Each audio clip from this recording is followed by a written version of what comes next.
अस्सलामु अलैकुम वरहमतुल्लाहि वबरकातुह। मोहतरम भाइयों, बुज़ुर्गों और दोस्तों, हमारे मुल्क में बड़े बड़े मसाइल है।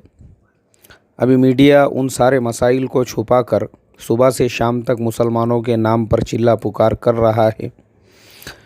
इंशाअल्लाह आज मैं आपको पूरी हकीकत बताऊंगा। ये जितनी भी मीडिया की बातें हैं, थूकने फूकने वाली, फल फ्रूट को थूक लगाने वाली, नर्सों के साथ में छेड़छाड़ करने वाली, आज हम इन तमाम ख़बरों का रियलिटी चेक करेंगे कि हमारे देश का मीडिया कितना झूठा है, कितना सच्चा है। इसी तरीक़े से वो ख़बरें आज हम आपको बताएंगे जिनको छुपाने के लिए मीडिया सुबह से शाम तक मरकज़ निज़ामुद्दीन और हज़रत जी मौलाना साद साहब के नाम की तस्बीह पढ़ रहा है। सबसे पहले हम शुरुआत करते हैं थूकने की ख़बर से। अब एक ख़बर जो है वो सोशल मीडिया पे दिखाई जा रही है।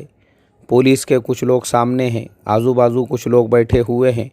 एक आदमी को जो है पुलिस की वैन में लेकर जाया जा रहा है और वो सामने वाले के मुंह पे थूक देता है। अब ये ख़बर चलाई जा रही है कि तबलीगी जमात के लोग वो कोऑपरेट नहीं कर रहे हैं, इस तरीक़े से मुंह पे थूक रहे हैं।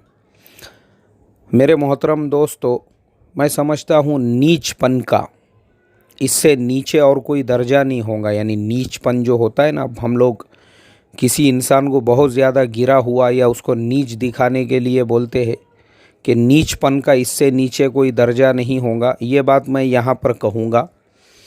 रीज़न उसका ये है क्योंकि जितनी भी न्यूज़ होती है, अक्सर अपडेट जो होते हैं न्यूज़ के, मैं वो अपडेट रखता हूँ क्या हो रहा है, कहाँ हो रहा है। ये जो ख़बर है मुझे बहुत अच्छे तरीक़े से याद है। तकरीबन आज से 1.5 से 2 महीने पहले की है। एक नौजवान को जेल से अदालत लेकर जाया जा रहा था। अदालत ने उसकी बेल को कैंसल कर दिया। उसको वापस से कोर्ट से जो है जेल में लेकर जा रहे थे। अब रास्ते में गुस्से में आकर, मतलब गुस्से में तिल मिला गया वो कि जज ने मेरी बेल को मंजूर क्यों नहीं किया। अब वो गुस्से में उसने सामने बैठे हुए पुलिस वालों को गाली गलौज शुरू की और उसके थोड़ी देर के बाद किसी ने वीडियो बनाना शुरू किया। उसी गुस्से के अंदर उसने पुलिस वाले के मुंह पे थूक दिया। वो उस वीडियो में शूट हो गया। अब मेरे मोहतरम दोस्तों, कितनी गलत बात है ये। एक जेल का मुजरिम है जिसको कोर्ट लेकर जाया जा रहा था, उसने पुलिस वाले के मुंह पे थूक दिया। उसी ख़बर को जोड़ दिए कि तबलीगी जमात के लोग इस तरीक़े से थूक रहे हैं। अल्लाह हिफाजत फ़रमाए मेरे मोहतरम दोस्तों। एक्चुअल में ये पूरा प्री प्लान, यानी ये होगा तो फिर उसके बाद हमको ये जो है मीडिया में दिखाना है। ये सब पहले से जो है ना, ये एक प्रोग्राम बनाया हुआ है। अभी मैं इसके बाद एक और सबक देने वाला हूँ, उसमें भी मैं आपको बताऊँगा कि मीडिया के इस प्रोग्राम से तबलीग का नुकसान कितना हुआ और फ़ायदा कितना हुआ, इस्लाम को नुकसान कितना पहुंचा, फ़ायदा कितना पहुंचा, इसके बाद आएगा इंशाअल्लाह वो। बहरहाल अभी यहाँ पर हम लोग जो बात कर रहे हैं वो इस टॉपिक के ऊपर कि मीडिया झूठा कितना है। अब ये ख़बर की असलियत हमने आपको बता दी। दूसरी ख़बर, एक चाचा जो है, बेचारे मुसलमान चाचा है, सर के ऊपर टोपी है, कंधे पे रुमाल है, फ्रूट का गाड़ा लगा के वो खड़े हुए हैं और उनका वीडियो दिखाया जा रहा है। हालांकि वो वीडियो 3 या 6 महीने पुराना है। अब उसको दिखा रहे हैं कि कोरोना वायरस के ज़माने में इस तरीक़े से फलों को थूक लगाया जा रहा है।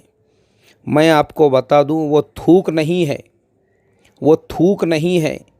आप लोगों ने देखे होंगे आजकल फलों के ऊपर एक स्टिकर चिपका हुआ होता है, एकदम छोटा सा जो टैग होता है, छोटा सा स्टिकर होता है। या तो उसके ऊपर बेस्ट क्वालिटी लिखा हुआ होता है, या तो उसके ऊपर जो है मेड इन लिखा हुआ होता है। कुछ तो भी इस तरीके की चीज़ें होती है। मैंने ज़्यादातर देखा उस पर बेस्ट क्वालिटी लिखा हुआ होता है या उस पर एक्सपोर्ट क्वालिटी लिखा हुआ होता है।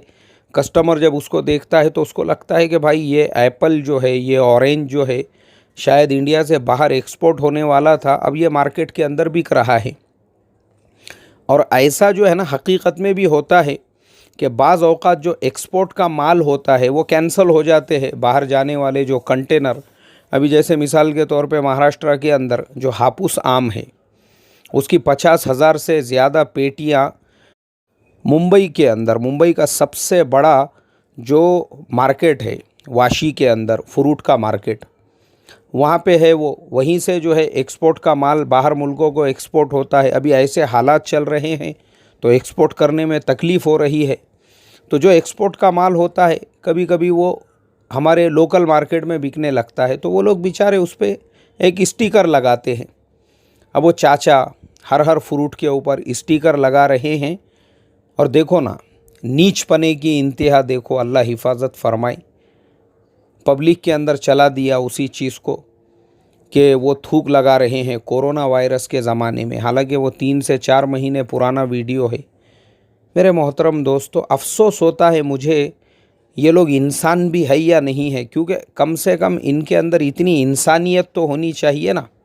इंसानियत मतलब एक आदमी में इंसानियत जो है कम से कम होनी चाहिए। जानवर भी ऐसी हरकतें नहीं करते हैं, उनको भी शर्म आती होंगी कि आज के ज़माने का इंसान इतना नीच बन चुका है, किसी को बदनाम करने के लिए, किसी को जलील करने के लिए इतना नीच बन सकता है, वो इतना नीचे गिर सकता है अपनी कैटेगरी से। अफसोस की बात है ये। तीसरी खबर, तबलीगी जमात के लोगों ने नर्सों के साथ में छेड़छाड़ की, अभद्र व्यवहार किया और जो है उनके साथ में गंदे गंदे इशारे किए। मेरे मोहतरम दोस्तों, सबसे पहली चीज़, तबलीगी जमात के जो लोग हैं उनको इस तरह का शिक्षण दिया जाता है, इस तरह की तालीम दी जाती है कि किसी औरत को नज़र उठा के भी नहीं देखना। तो वो बेचारे रास्ते से भी जब चलते हैं तो उनकी नज़रें नीची होती है ज़मीन के ऊपर, क्योंकि उनके शरीयत ने, उनके धर्म ने उनको इस बात की इजाज़त नहीं दी है कि इस तरीक़े से किसी को नज़र उठा कर देखे। अब वो नर्सेस जो इनके ऊपर ब्लेम कर रही है या जिन्होंने इनके ऊपर केस किया है, मैं समझता हूँ वाकई में भी अगर किसी ने उनके साथ में फ़िज़िकली छेड़छाड़ की है तो ऐसे इंसान को बिल्कुल पनिशमेंट मिलना चाहिए, ऐसे इंसान को बिल्कुल सज़ा मिलना चाहिए। लेकिन हमारे जितने भी मीडिया चैनल से एक चैनल ने भी ये साबित नहीं किया कि तबलीगी जमात के किसी साथी ने किसी नर्स का हाथ पकड़ लिया हो, फिज़िकली जो है उसको कोई तकलीफ़ पहुंचाई हो। हमारे ये चैनल वाले कहते हैं कि उन्होंने नर्सों के सामने अभद्र इशारे किए। आज मेरे मोहतरम दोस्तों, हमारे भारत देश के अंदर आपको पता है, इशारे किए, मुझे ऐसा बुरा भला कह दिया, ईमेल किया और फेसबुक के ऊपर जो है इस तरीक़े की पोस्ट कर दी, ऐसे हमारे देश के अंदर रोज़ाना सैकड़ों केस वो रजिस्टर्ड होते हैं फीमेल्स की तरफ से। क्योंकि हमारा जो देश है मेरे मोहतरम दोस्तों, हमारे देश के अंदर इस तरह के जो फेक केसेस है, फेक केसेस, ऐसे हज़ारों फेक केसेस जो है ना वो रजिस्टर्ड होते हैं सिर्फ़ और सिर्फ सामने वाले को मेंटली हराश करने के लिए, परेशान करने के लिए, उसको किस तरीक़े से पैसे उससे वसूल किए जाए या उसको ब्लैकमेलिंग उसके साथ में की जाए। ये धंधा बना हुआ है बहुत सारे लोगों का हमारे देश के अंदर। क्योंकि हमारे यहाँ पर फीमेल अगर वो सेक्स के बारे में बातचीत करे, वो अगर फ़िज़िकल रिलेशन बनाने के बारे में बातचीत करे, वो एक से ज़्यादा बॉयफ्रेंड्स रखने के बारे में बातचीत करे, उसको हमारे यहाँ पे गुनाह नहीं समझा जाता है। अभी मैं आपको उसका एग्ज़ाम्पल देता हूँ।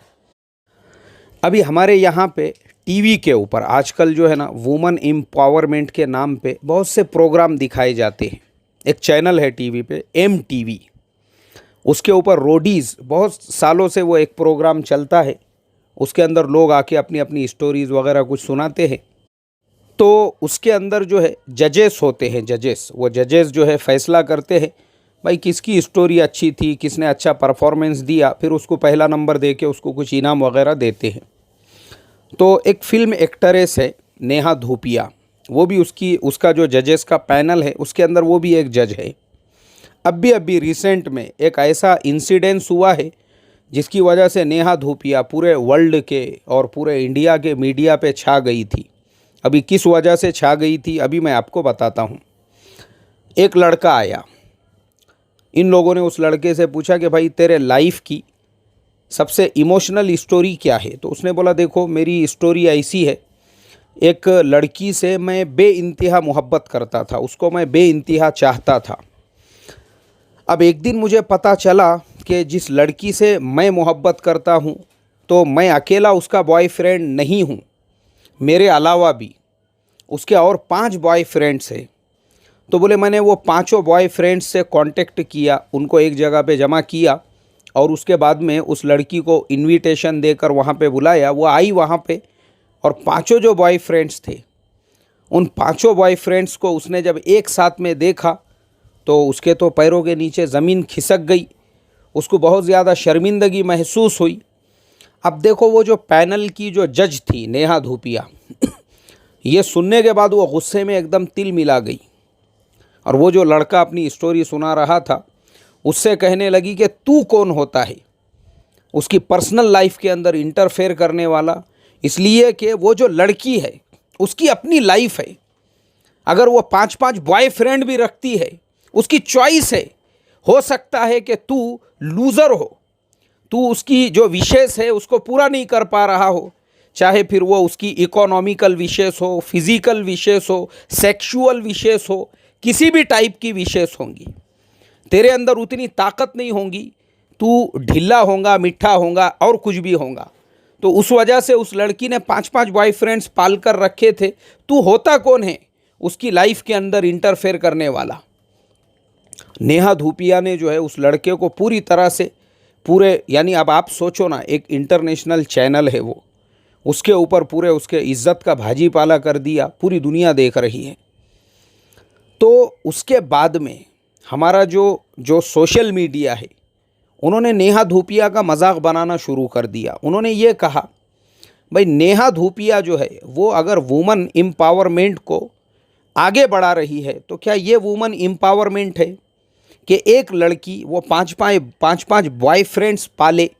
मतलब एक लड़की जो है हमारे देश के अंदर, यानी देखो एक तरफ तो हमारे देश में वो कल्चर चल रहा है, उत्तर प्रदेश, बिहार, हरियाणा ऐसे स्टेट्स में हम सुनते रहते हैं वहाँ पे कैसे कैसे रेप के केसेस हो रहे हैं, कैसे कैसे वहाँ पे वाक़ियात पेश आते हैं। दिल्ली के अंदर ये रोज़ का हमारे यहाँ पे बन चुका है।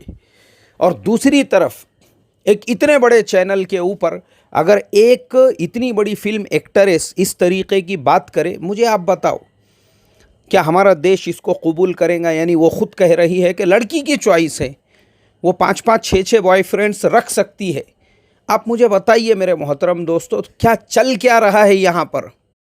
तो हमारे देश के अंदर वुमेन एम्पावरमेंट के नाम पर कि औरतों को पूरा फ्रीडम मिलना चाहिए, पूरी आज़ादी मिलनी चाहिए, वो जैसे चाहे कपड़े पहने, वो जैसा चाहे लाइफ स्टाइल, ठीक है भाई, हमको भी उसके अंदर इंटरफेयर नहीं करना है। लेकिन उसका ये मतलब नहीं है कि इस तरीके से मर्दों को ब्लेम करके इसने मुझे इशारा कर दिया। अरे भाई, जुर्म कब होगा जब वो आपका हाथ पकड़े, आपके साथ में फ़िज़िकली कुछ करे, और फिज़िकल में भी अगर दोनों रज़ामंदी से करते हैं उसके बाद में भी जो है एक दूसरे को ब्लेम नहीं कर सकते। अभी मैं एक केस की स्टडी करते बैठा था, उसमें बताया गया कि एक लड़का और लड़की दोनों जो है एक दूसरे से, दोनों को इश्क हो गया, मोहब्बत हो गई, वो रिलेशनशिप में रहने लगे। और मैं आपको आज बता दूं, जिस मीडिया के ऊपर चिल्ला कर ये लोग जो कह रहे हैं ना कि जमात के साथियों ने इशारे किए, वो मीडिया जानता है हमारे देश के अंदर आज ऐसे लाखों लड़के लड़कियां हैं जो शादी के बग़ैर फ़िज़िकल रिलेशन के अंदर रहते हैं। उसको आज के ज़माने में रिलेशनशिप्स कहते हैं। हर 15 दिन को, महीने को अगर एक दूसरे से दिल भर गया तो वो अपने पार्टनर भी चेंज कर लेते हैं। मतलब ये गुनाह नहीं है हमारे समाज के अंदर, ये जुर्म नहीं है। लेकिन एक मर्द को अगर बदनाम करने का है, ब्लेम कर दो उसके ऊपर, इशारे किया। मुझे आप बताइए ना, इशारे किया मीन्स व्हाट? आपके पास कोई प्रूफ है? कैमरे के अंदर शूटिंग है? देखो, जुर्म उसे कहेंगे जब तक कि वो हाथ नहीं पकड़ता, फिज़िकली उसके साथ में कुछ करता नहीं। और मैंने कहा कि फ़िज़िकली भी अगर, तो ये जो रिलेशनशिप्स के आजकल के ज़माने में लफड़े चल रहे हैं, अभी एक केस की मैं स्टडी करते बैठा था। दोनों जो गर्लफ्रेंड बॉयफ्रेंड थे एक दूसरे के साथ में 5 साल तक थी। और वो लड़का जो है 5 साल तक उस लड़की के साथ में फिज़िकल रिलेशन बनाता रहा। दोनों के रिलेशन टूट गए, लड़का अपने रास्ते पे, लड़की अपने रास्ते पे, तो लड़की ने लड़के पर केस कर दिया रेप का। लेकिन जब लड़की की पूरी फॉरेंसिक जांच की गई, सारे मेडिकल रिपोर्ट्स जब सामने आए, वो सब सामने आने के बाद में कोर्ट ने लड़के को ये कहकर निर्दोष करार दे दिया कि लड़के ने कोर्ट में ये साबित कर दिया था कि खुद लड़की ने मुझे अप्रोच किया था, उसने सामने से मेरे सामने जो है ये पेशकश रखी थी, उसके बाद में हम दोनों के बीच में रिलेशंस बने और 5 साल तक, एक बार नहीं 5 साल तक हम एक दूसरे के साथ में रिलेशनशिप्स के अंदर थे। बहरहाल मेरे मोहतरम दोस्तों, मुझे ये सारी मिसालें आपको सिर्फ ये समझाने के लिए देना पड़ी हमारा मीडिया कितना नीच है, आप समझ गए होंगे। टेक केयर, अपना बहुत बहुत ख्याल रखना। जय हिंद।